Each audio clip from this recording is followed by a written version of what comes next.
Welcome to the Path to Be Well podcast, a podcast about being well. I'm Doug Rawson. Join me, Mark Tremblay and Paul Clory each week as we answer your questions with the sole purpose of helping people who suffer from a chronic medical condition in considering the safe use of cannabis so you can have a better quality of life. In this Quick Tips podcast episode, Mark, Paul, and I discuss a common question regarding titration. Consumers are often looking for feedback on the typical dosing or how one can change their current treatment decision. There are many factors involved with this, and we cannot recommend a one-size-fits-all solution. Paul discusses the importance of a go low and slow approach while listening to your body. We hope this Quick Tips episode will help you with any questions you may have regarding titrating and how you can evaluate the right treatment plan and adjustments for you. If you have a topic that you would like covered in a future Quick Tips and Facts episode, please leave a comment at weedwell.guru. Now, let's join in on the conversation. Our Be Aware module. We'll touch a little bit upon that. That's full of medical conditions. Cannabis is often sought out after to treat. Our focus is anxiety and migraines. But there's a whole array of medical conditions. Previously, we've had a pain patient, Kareen, come on, and Joe talking about his PTSD as well. Mm-hmm. And, really we're right on the cusp of research, and hopefully a lot more comes soon, where there's going to be really lengthy list of things that cannabis has studies supporting, as opposed to anecdotal evidence, where we're still at on a lot of these conditions. But be aware, there's a ton of medical conditions, and we're just scratching the surface with these first few patients. Absolutely right, Paul.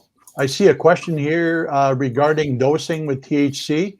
So it's a question about cannabis used to relieve my anxiety. I find with the levels of THC in overall products these days, it has the opposite effect. It makes me think a lot more in overdrive. It would be nice to figure out that sweet spot again and where it would relax.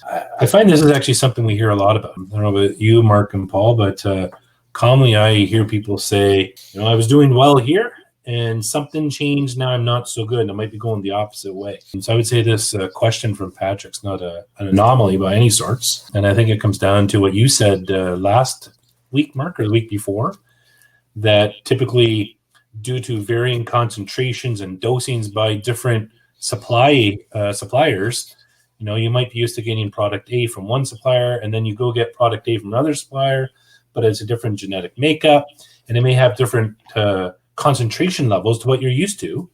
So it's a hard question to answer directly to say this is the reason, because we don't know what the base is to the product. But I think part of it is to what you were mentioning is about that as the fact. Paul and Mark, any comments and thoughts about that? Yeah, I'll just jump in here. You're absolutely right, Doug. And we have noticed that pretty much since the beginning, especially as more and more, in our case, licensed producers in Canada or cultivators, that there's really no set standard, although the regulating body is now starting to introduce more of these standardized measures. But as you move from one to the other, and usually driven by the fact of shortage of supply, there's often no consistency, and probably most often no consistency from one cultivator to the next and their product, where the concentration of the product could be somewhat different. And then as well as the strain makeup of that, from a sativa to an indica to a hybrid, and so many other factors. And Paul, you're better versed at that if you want to kind of take it from here. Yes, but I'll take a slightly different angle. Totally on board with what you guys are saying from the producer stand, but from the THC dosing standpoint, let's look at it that way. What we do know and what we're aware of is, and this came up with our second previous patient, dosing kind of is in a bell curve. And so too little produces no effect. In this case for Patrick, I believe the question mentioned anxiety. Too much is going to get that wheel going way too fast, or as he said, in overdrive. It's, the porridge is just right, or the THC is just right. And so it becomes quantity of.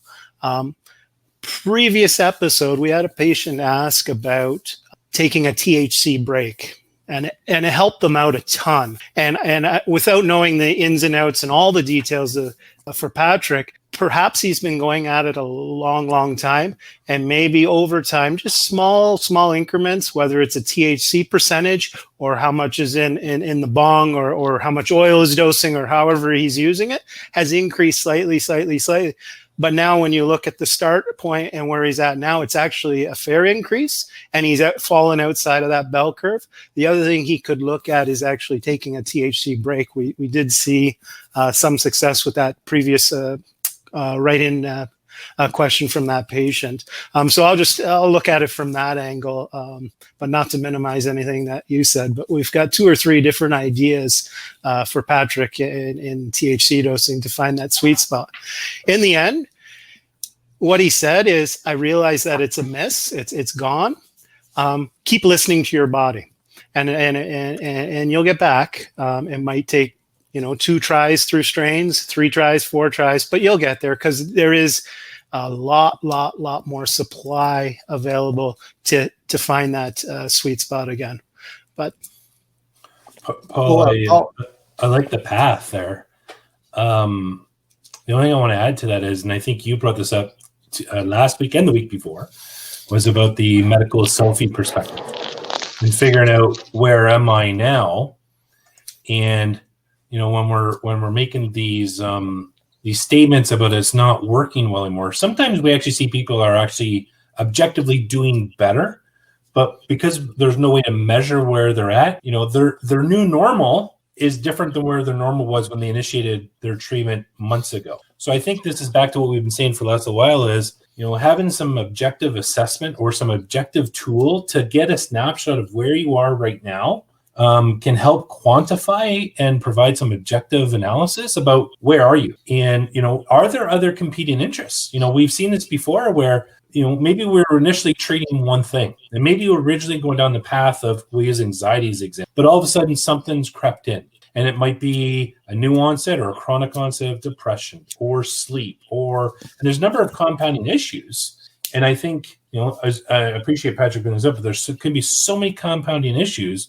We're just trying out some different variables that could be at play here. But I think these are all some good points that we've all brought up. Patrick, hopefully we answered your question. If you need a little more clarity, feel free to put that in the chat screen. We'll circle back. Again, you can always email us at info@weedwell.com. We'd be happy to spend a little more time with your case with you, no problem at all. Yeah, and just to kind of add the final comments on that specific question, very, very good question, Patrick, and one that we are starting to hear more and more. And you've heard some good possibilities here without knowing all the finer details. We can certainly share that with you. And there could be also an introduction of CBD, but not for this purpose right this moment, but we'd be happy to engage into that a little bit further. Thanks for joining us this week on the Path to Be Well podcast, a podcast about being well. Make sure to visit our website at weedwell.com, where you can subscribe to our show so you never miss an episode. While you're at it, if you found value in this week's show, we'd appreciate you sharing this podcast or leaving a comment or rating. We look forward to you joining us next time. Until then, be well.